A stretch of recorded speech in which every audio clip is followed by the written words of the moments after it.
Assalamualaikum warahmatullahi wabarakatuh.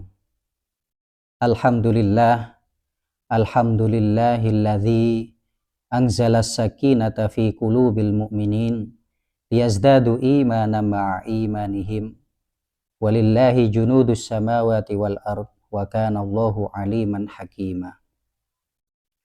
Asyhadu an la ilaha illallah wahdahu la syarikalah wa asyhadu anna sayyidana Muhammadan abduhu wa rasuluh la nabiyya wa la rasula ba'da. Nusalli wa nusallimu ala habibina al-mustafa sayyidina Muhammadin wa ala alihi wa sahbihi ajma'in, amma ba'du. Sahabat religi yang dimuliakan oleh Allah, pertama-tama marilah kita mengucapkan rasa syukur alhamdulillah kepada Allah Subhanahu wa taala karena sampai detik ini kita masih diberikan kesehatan, kesempatan untuk menunaikan ibadah puasa di bulan suci Ramadan 1446 Hijriah ini. Mudah-mudahan kita semuanya tergolong orang yang muttaqin dan mendapatkan ridho dari Allah Subhanahu wa taala. Kedua kalinya sholawat serta salam marilah kita senantiasa haturkan kepada junjungan kita Nabi Agung Nabi Muhammad Sallallahu Alaihi Wasallam yang selalu kita harapkan barokahnya di dunia, lebih-lebih syafaatnya kelak di akhirat. Sahabat religi yang dimuliakan oleh Allah, pada kesempatan yang baik ini marilah kita sama-sama belajar tentang pentingnya ikhlas dalam ibadah. Salah satu sumber kebahagiaan hati, nikmatnya hidup, semangat dalam beraktivitas, beramal solih adalah ketika seseorang mampu mengkondisikan nilai-nilai keikhlasan dalam setiap detik amal perbuatannya. Ada satu ungkapan yang menarik dari Al-Imam Ibnu Athaillah As-Sakandari dalam kitab Hikam. Beliau mengungkapkan, al-a'malu suwarun qa'imatun wa arwahuha wujudu sirril ikhlas fiha. Amal-amal itu ibarat jasad dan ruhnya adalah adanya keikhlasan di dalam amal-amal tersebut. Di dalam kalam hikmah ini Ibnu Athaillah mengulas betapa pentingnya keikhlasan dalam setiap amal dan ibadah kita. Setelah kita mengerti bahwa amal-amal yang dilakukan oleh setiap muslim tidak hanya terbatas pada amal-amal yang wajib saja, melainkan mencakup semua hal yang bisa mendatangkan kemanfaatan baik bagi individu maupun sosial. Setelah kita tahu bahwa Allah Subhanahu wa taala memberikan amal-amal kepada hambanya tentu sesuai dengan kemampuan dan kapasitas mereka, maka kemudian Ibnu Athaillah mengingatkan kita melalui kalam hikmah ini bahwasanya ketika kita ingin mendapatkan ridho dari Allah Subhanahu wa taala, maka amal-amal tersebut disyaratkan untuk meletakkan keikhlasan di dalam amal-amal tersebut. semata-mata karena ingin mendapatkan ridha Allah dan ingin mendekatkan diri kepada Allah Subhanahu wa taala. Syekh Az-Zarnuji dalam kitab Ta'limul Muta'alim menukil sebuah hadis, kam min amalin yatasawwaru min a'malid dunya wa yasiru bihusnin niyah min a'malil akhirah. Wa kam min amalin yatasawwaru bisurati a'malil akhirah summa yasiru min a'malid dunya bisu'in niyah. Betapa banyak amal-amal yang nampaknya itu adalah amaliyah dunia karena bagusnya niat atau disertai dengan keikhlasan, itu dinilai menjadi amaliyah akhirat.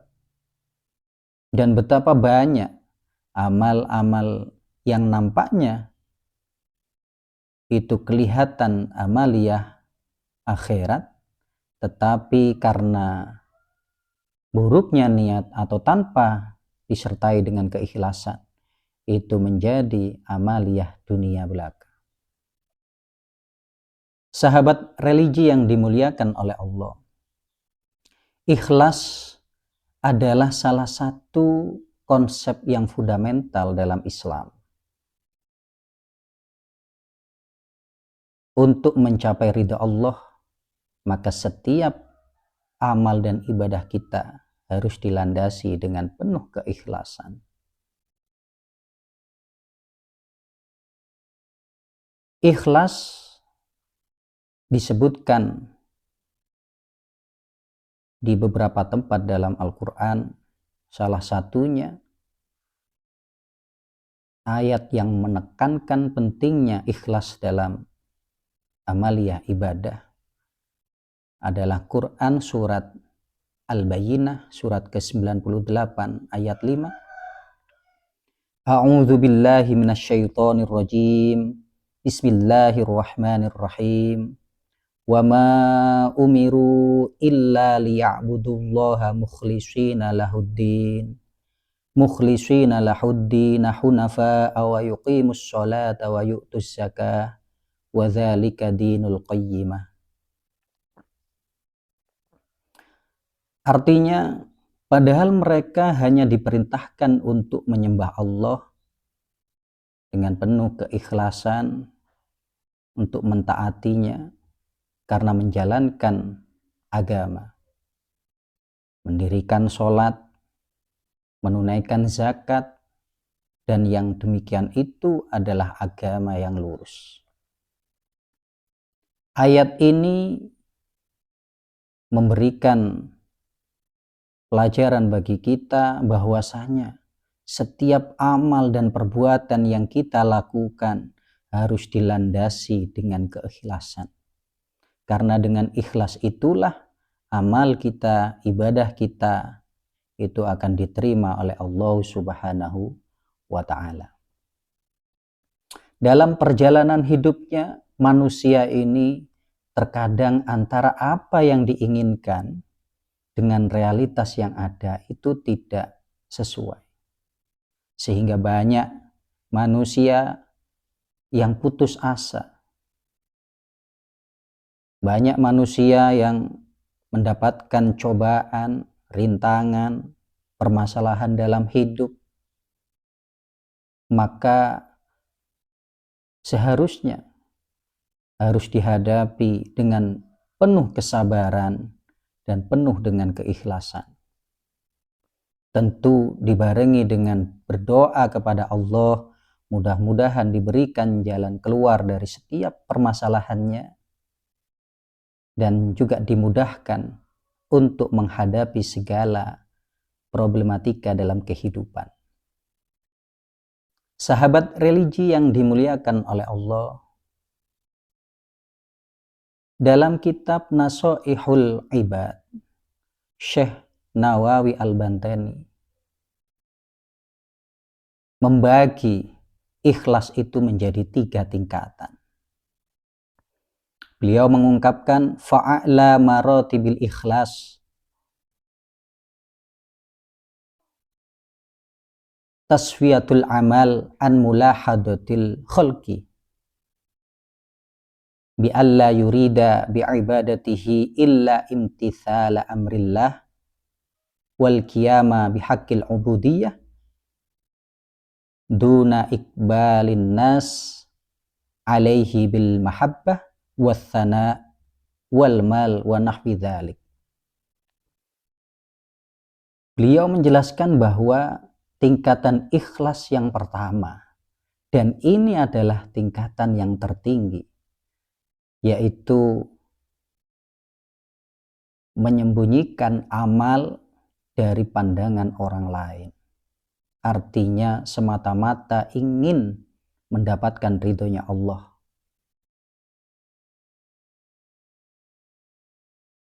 Kemudian ia fokus untuk ibadah, menjalankan perintah Allah, dan juga fokus beribadah hanya semata-mata ingin mendapatkan ridho Allah tanpa mengharap simpatik dari orang lain, tanpa ingin mendapatkan pujian dari orang lain, apalagi mendapatkan harta dan lain-lain yang sifatnya duniawi.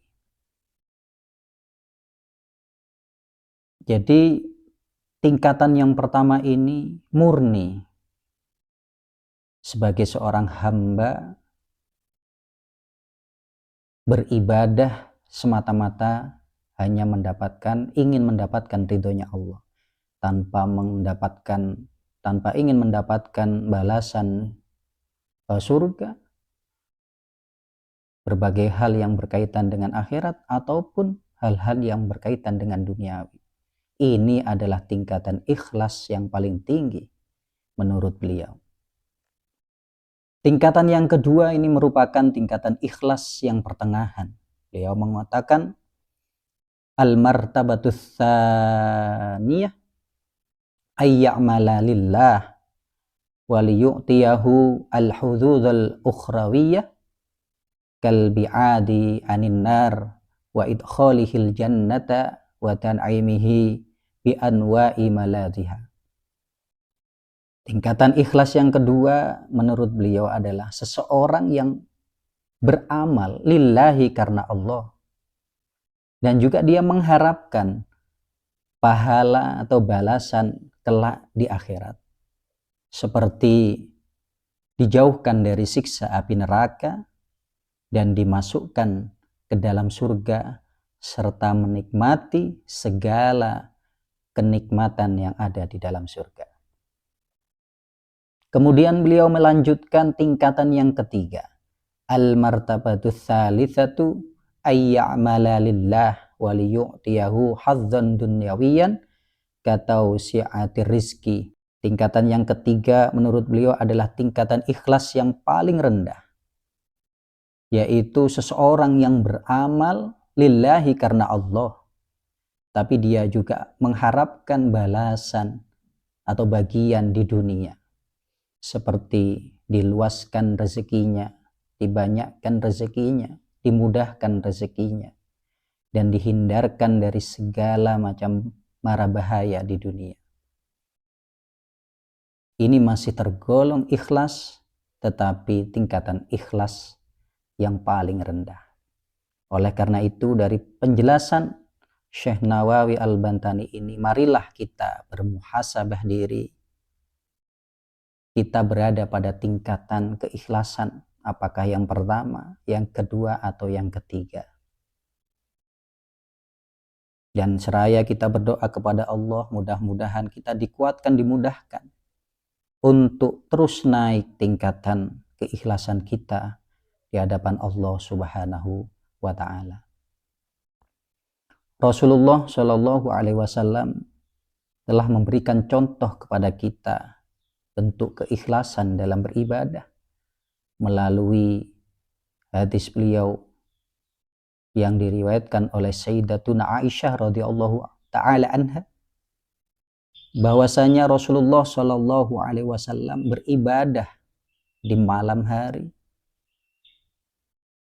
sampai-sampai telapak kaki beliau pecah-pecah. Kemudian Sayyidatuna Aisyah bertanya pada Rasulullah, "Lima tasna'u hadza ya Rasulullah?" Kenapa engkau melakukan ini wahai Rasulullah? Padahal Allah telah mengampuni dosa-dosa engkau yang telah lalu ataupun yang kemudian. Apa jawaban Rasulullah? Beliau mengatakan, "Afala uhibbu an akuna abdan syakura." Tidakkah aku suka menjadi seorang hamba yang banyak bersyukurnya kepada Allah Subhanahu wa taala. Luar biasa contoh daripada Rasulullah. Beliau beribadah semata-mata ingin mendapatkan ridha Allah, bersyukur kepada Allah atas segala kenikmatan-kenikmatan yang telah diberikan oleh Allah kepada beliau, terutama kepada kita semuanya. Maka dari itu, sebagai kalimat penutup, marilah kita senantiasa meningkatkan kualitas dan kuantitas keikhlasan dalam beribadah kita. Lebih-lebih di 10 hari terakhir di bulan suci Ramadan ini. Ini adalah kesempatan yang besar bagi kita untuk mendapatkan ampunan dan juga ridho dari Allah Subhanahu wa taala. Mudah-mudahan apa yang kami sampaikan ini membawa kemanfaatan bagi kita semuanya. Demikian yang kami sampaikan. Apabila ada kekurangan, mohon maaf yang sebesar-besarnya. Akhiru qauli hadza wal afu minkum, ihdinas syiratal mustaqim, wallahul muwafiq ila aqwamit thoriq. Assalamu alaikum warahmatullahi wabarakatuh.